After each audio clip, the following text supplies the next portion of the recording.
This is Rasheed, Chappell. You're now locked into Supreme Ultra Radio with my homegirl, Steph Nash. Peace.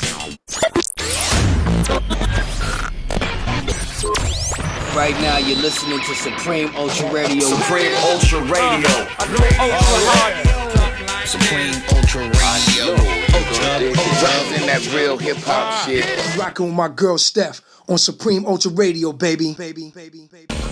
This is Steph from Supreme Ultra Radio, and we are on deck with Rasheed Chappell.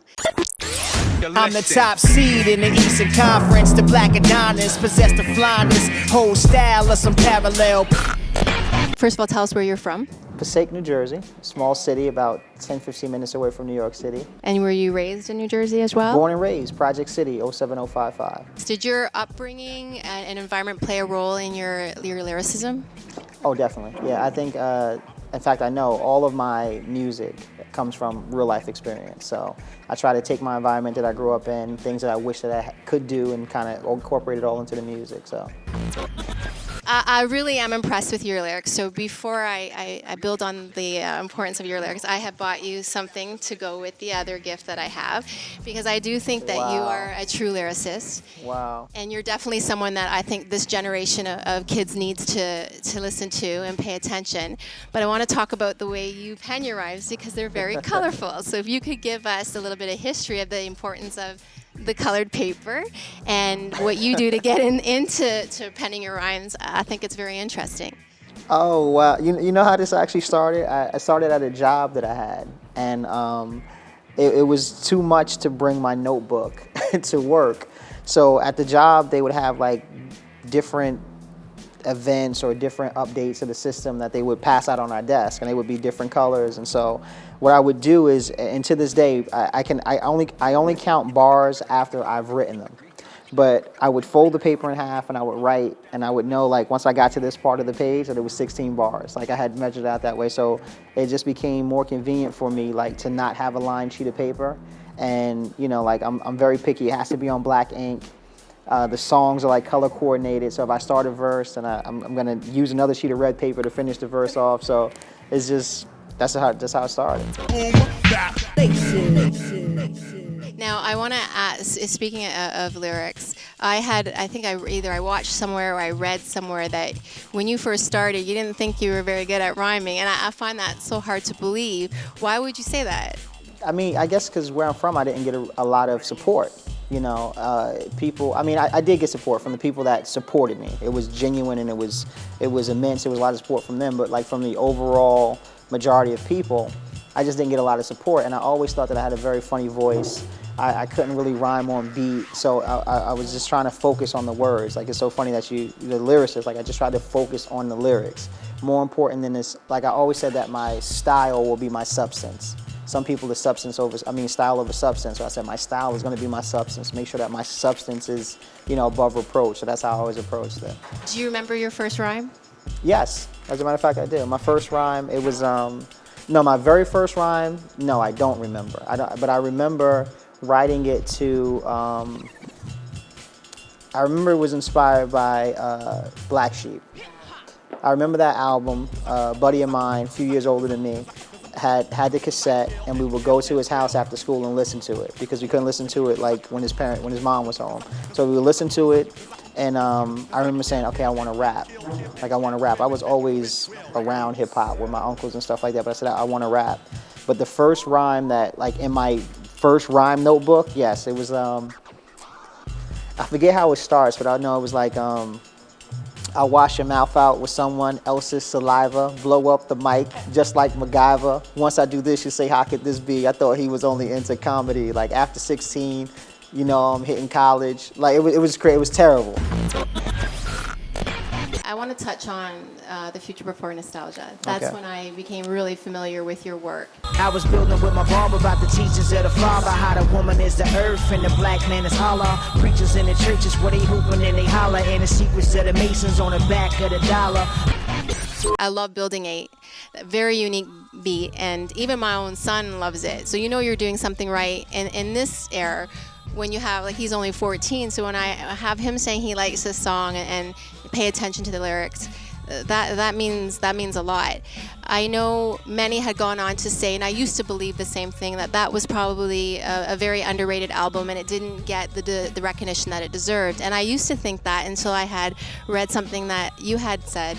I think it was on Twitter, and it was very genuine and humble. And you had said, "What do I say to people that say my album was underrated or maybe didn't get recognized?" And you had indicated if you recognized it, listen, I'm grateful. So I'm not going to ask you, do you think it's underrated? Because when you had said that, I thought, you know what, that changed my perspective. What I do want to ask is, did you think that maybe you could have marketed it differently? Do you have any regrets or anything that you would have done different? Oh, wow. Well, my hip-hop ego, says absolutely. I think that I would have loved for more people to have gravitated towards the album, but it's weird because it got me to countries that I had never seen before. It got me in front of audiences that I had never been in front of before. So I think it did its job where it opened up an avenue and a platform where people are anticipating the second album. But as far as marketing the first go round, it was so crazy that it was all grassroots. Every placement in the magazine, every spin on radio, it was all word of mouth. So it made me feel good in a sense because it was the music. It wasn't Kenny's connections. It wasn't the fact that we spent tons of money on a marketing. Like, it was just the music. Like, we just created the music, we put the music out, and we let the music do what it's gonna do. We just let the music speak for itself. And so the fact that it got us where it got us, I'm very grateful. Would I like to have hired a marketing person? Probably. But a lot of it comes from my eagerness to put the album out. Kenny's been doing this for 25 years, so he knows the process of putting out an album. But at the time, I was getting antsy, and me and him we laugh about it now, but we had songs released before the album was done. Like, we had a release date before the album was done. When I mean done, like, there were 2 songs that needed production. We had to take vocals. It was the song. My album was released on July 12, 2011. It wasn't available on iTunes until July 12th because we hadn't finished the album production-wise on time, so it was delayed a day. And I remember reading everything on Twitter, like, people were saying, oh, I thought this album was out, like, it was such a frenzy, like, and it was crazy, I'm like, wow, this is amazing, but the album wasn't ready. It actually, I guess the official release would be July 12th, but yeah, a few things I would have done differently. On the music-wise, nothing I would have done differently, but as far as the whole process, like, there's another video for the album that was shot that we never released for life. But there's some things I probably would have done differently. Now, speaking of Kenny Dope,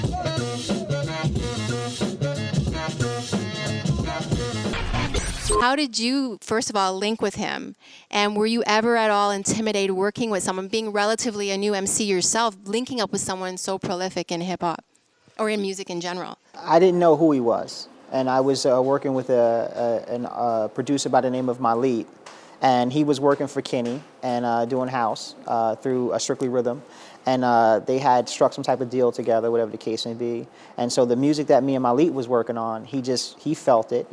Our goal was to create this album and then maybe take it to a Fat Beats or a Raucous or something like that. So he said, look, I'm going to play this music for Kenny. Had no clue who Kenny was. So I wasn't excited. I wasn't, deflated. It was just like, okay, whatever, play it for whoever you want. And he played it for Kenny. Kenny liked the music. I met Rasheed through another producer called Malik. He played me some demos that he had that they were working on, some songs that they were working on. And it was crazy because as soon as I heard Rasheed on this music, I just heard something totally different than what was recorded. Kenny asked for a meeting, so it went from I want to give him a track. Like the day that we met Kenny had given him a beat maybe a week before. And that track actually ended up becoming Do Your Thing on the album. But it was a different version. Like I recorded different lyrics like that day before Kenny came to meet us to go to lunch, just so I could have something to play for him over his beats, so he could hear what I sounded like over his beats. And so, Kenny liked it, and we went to a diner. We talked, and again, I don't know who he is, and he was like, "Oh, I understand that you know Marley." I was like, "Yeah, I used to go back in high school up to whatever," and so he was like, "Well, Marley's my guy," and so he was like, "Okay, that's cool," and we just started talking, like we just like really just talking, and I think after that I went and I Googled him, and I was like, "Oh my God, like this guy has worked with everybody." And I wasn't really intimidated at that point. And it was, he said, we discussed an idea of a song with me. I needed someone to do the beatbox. And so he just said it. He was like, "Why don't you come to the studio on Monday? Biz will be there and he can do the beatbox." I'm like, "Biz? Like Biz who?" He's like, "Biz Marquis. That's like one of my best friends." I'm like, "You got to be kidding me." So my first studio session with Kenny was with me, him, Biz Marquis, and Biz doing the beatbox. And Biz dropping so many jewels on me. Like, we had about an hour before we were ready to record, and so Biz was, like, dropping all these jewels about the Juice Crew and staying sharp and how to remain sharp and what he liked about the music and where he hears it going. So, like, it was intimidating. And then Kenny's style of production is it's not, "I'm going to send you a beat." It's like, "We're going to create this together." And it was intimidating because I know what he's accomplished. So the fact that he would sit me down and honestly listen to my opinions and ideas about a song or a sound or a sample, it was humbling. But I remember there was this one particular, to answer your question, there was this one particular song. I'm not sure if it's going to be on this album. It's called "Took My Mind." And I knew it was dope. I knew if I executed it properly, it could be dope. Like, just sometimes you just hear and you're like, if I can just do this right, it'd be dope. And so I couldn't think of anything right. And so my wife was like, "Babe, like, you've been doing this your whole life. Like, what do you mean?" I was like, I don't know what to write. I don't want to do it wrong." And she's like, "Just do it." And to me, it turned out to be one of the best songs that me ever recorded. Just had to let it go. But I was intimidated, absolutely. Speaking of executing, I thought it was interesting you had made a comment as well. For a relatively new MC coming out and linking with someone such as Kenny Dope and dropping Before Nostalgia, which really had relatively absolutely no features on it. And in this day and age, you find that that's not the norm. It seems like everyone's trying to pack in a whole bunch of artists like a can of sardines. Did you think that was a risk? I always thought. And then I had heard something about you mentioning about executing a track and stuff. So explain that, because I think it's very interesting. When I hear a track, I imagine sometimes me rapping, and then I'll imagine an MC that I really respect coming behind me. So it forces me to up the ante on what I'm saying. So that's how I kind of get into my zone. But on the songs for Future Before Nostalgia, I really didn't hear another artist. So like when we would record a song, and Kenny, we talked about everything. So like, what do you hear on this song? Well, I hear an idea about this. How many verses do you hear? I hear 2 verses. I hear 3 verses on this. So I didn't hear anyone else. Like, it was our vision. Like, the creative process behind that was he and I. I mean, there's really 4 people that were involved. It was myself, Kenny, one of the engineers, Yaz, and another engineer by the name of Dave Darlington. And so that was it. Like, I don't travel with an entourage. I come to the studio by myself. I would write if we needed to on the spot, or we would create the sound and the idea, and I would go home and write to it and come back just to get the feel right of everything like that. So there wasn't a lot of noise from the outside. And Kenny's whole thing was, when he was coming up, artists didn't really collaborate. So it was like, if it's going to be a BDP album, it's BDP. If it's going to be a Public Enemy album, it's going to be Public Enemy. A Tribe album is Tribe. There wasn't a whole lot of collaboration unless they were part of a crew, like a Jungle Brothers or, a Native Tongue or a Flavor Unit or something like that. So he wanted it to keep it that way. And I've been a soloist. I'm a soloist. So let me get, this is my debut. Let me get everything off my chest. It took a lifetime to get here. Let me say it. So that's how that came about. Now I want to get into the new stuff. It's been approximately, I think, about 4 years since you dropped The Future Before Nostalgia. Why such the long wait? I just wanted it to be right. Like, we rushed a lot. I have a chance to do it again. You asked me earlier, would I do anything different? Right. So now the mistakes that I made the first go around, I get to correct those mistakes. And rushing something, when it's ready, is ready. You know what I mean? So you can't force a flower to bloom. You know, when it's ready, it's ready. And so that's the thing. We have, I could tell you that we have 75 songs for this project. Wow. I can tell you that we had 16 songs left over from the first project. Now, most people in this day and age would just take 16 songs, package them together, and make an album. But for it to fit the title and to fit the feel and to fit the growth of not only where I've come as an MC, but where me and Kenny has come as a collective, it had to be right.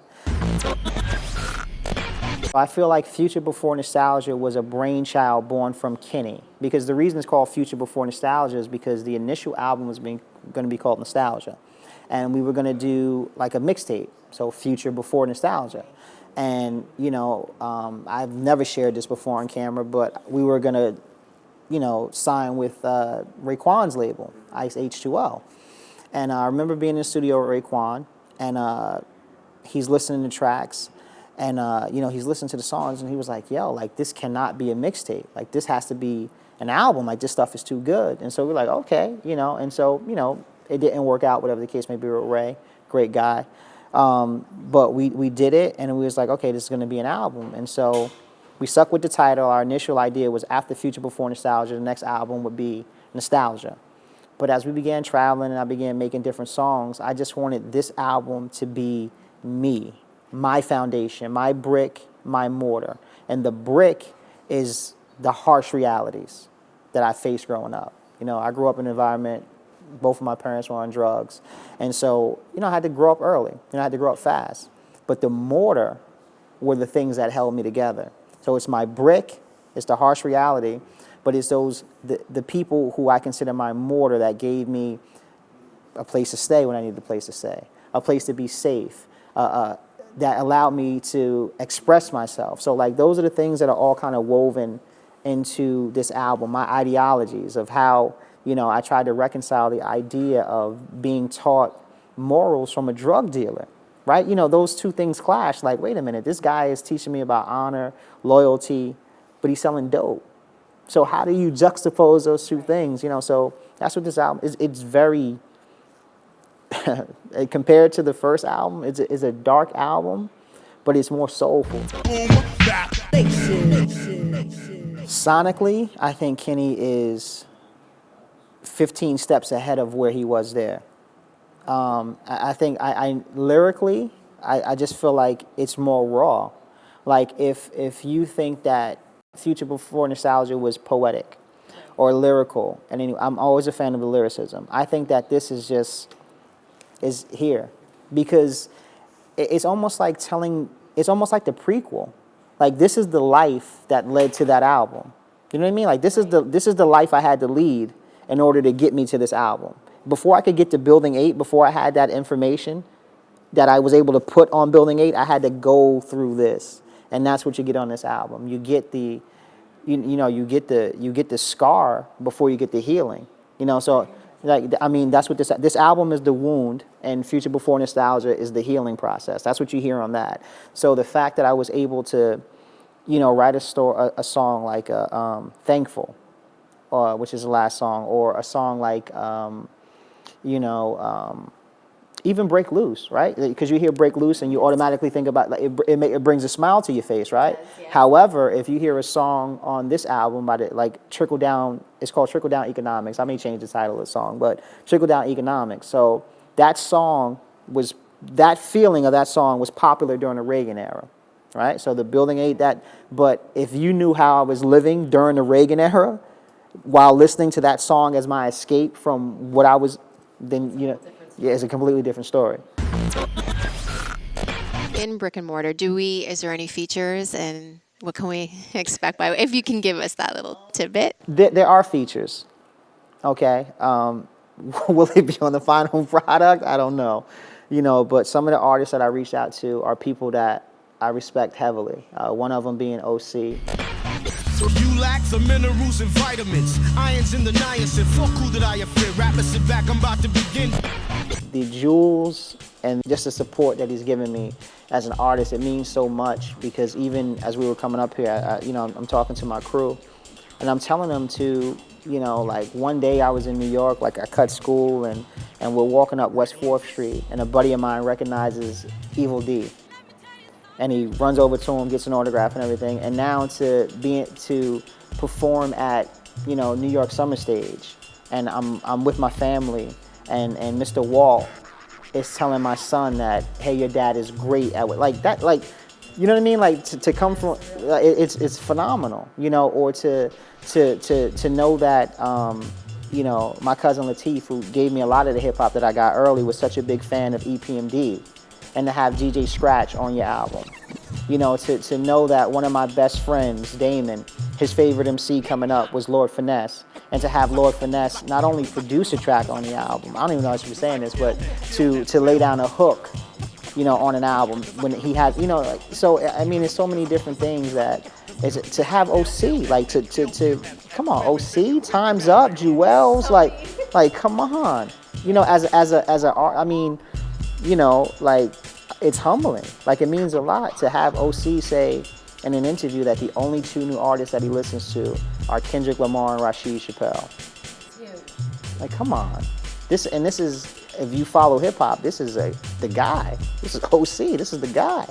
So I mean, it means a lot, you know. I mean, unfortunately, I didn't get a chance to work with Sean Price.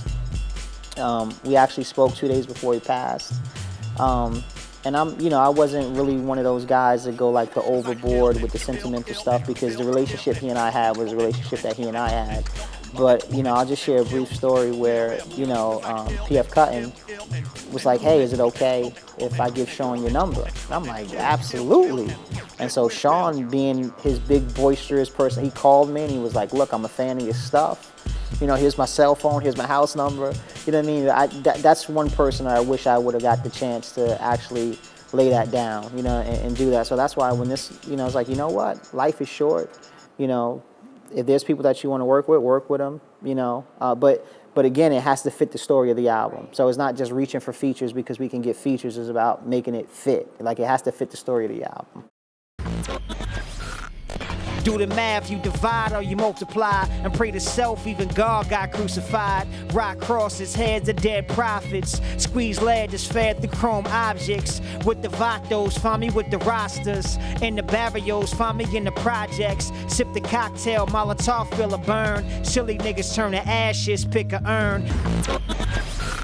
I don't want to make good music, I want to make great music. I want to be great. Like I said, I want to be great. I want to be Nas, I want to be Rakim, I want to be Black Thought. Like, I want to be thought of in that vein. Like, and that's realistic. Like, that's what I think of. I say I want to be that good. I want to dedicate myself to the craft that way. And you know, I've said it many times. Like, where I'm from, I'm not the most talented.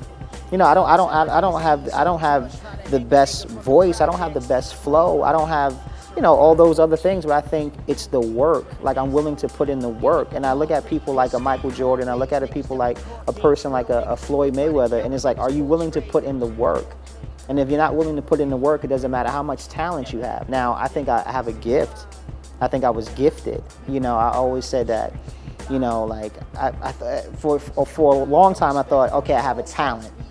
But then I realized that, no, this is a gift. Like, the way that I'm able to see the world and put it on paper and then make you see it, I said, okay, that's a gift. And I started treating it as such. But it was like, I have to put in the work, though. And so that was the thing. Like, one of the things that Kenny liked right off the bat is that I came to the studio by myself. You know, he was like, yeah. I'm like, no, like, this is it. Like, if no one else is on the song, like, this is it. And that's how I kind of move. Unless somebody is helping with what I'm doing, then I feel like really what's the need to have them around. Like, and one of the best lessons that I ever got was that when I first started rapping, I had to pay for everything. Like, I didn't have a producer that gave me free beats. I didn't have a free studio. Like, I started rapping when you had to buy quarter-inch, half-inch reels. And so it was like, you know, if you messed up and you had to rewind, it would diminish the quality. So you wanted to make sure that when you got in there, your verse was ready, you knew what you were gonna say, and you weren't gonna mess up. So time was money. I was a young dad, you know, so I was taking, you know, started at $30 a song to record a song, but at the time, you making $100 a week, you know, that's a lot of money, you know. So it was just like, You know, I wanted to be a perfectionist. Like, I would listen to these albums, man. I would listen to, you know, Mobb Deep Infamous. I would listen to The Roots, Do You Want More? I would listen to Illmatic. I would listen to the Purple Tape. I would listen to Wu-Tang. I would listen to these albums and be like, yo, how do I get there? And I just stayed with my craft. Like, many times I've had, yo, you got a dope voice, but if you just change this, oh, you sound real. I mean, Sony, Atlantic. I've had meetings. Hey, you're dope, but this is nice, but I was like, I gotta stay me. And if I keep working at being the best me, I think it'll reach people. I want to take the time to say thank you so much for being patient, letting us drive here. And I wish we could have did this in Toronto, but hey. Next time. So Absolutely. again, thank you so much. And this is Steph, and we're signing off with Rasheed, Chappell. Make sure you get that album. Check it out, Brick and Mortar. Peace.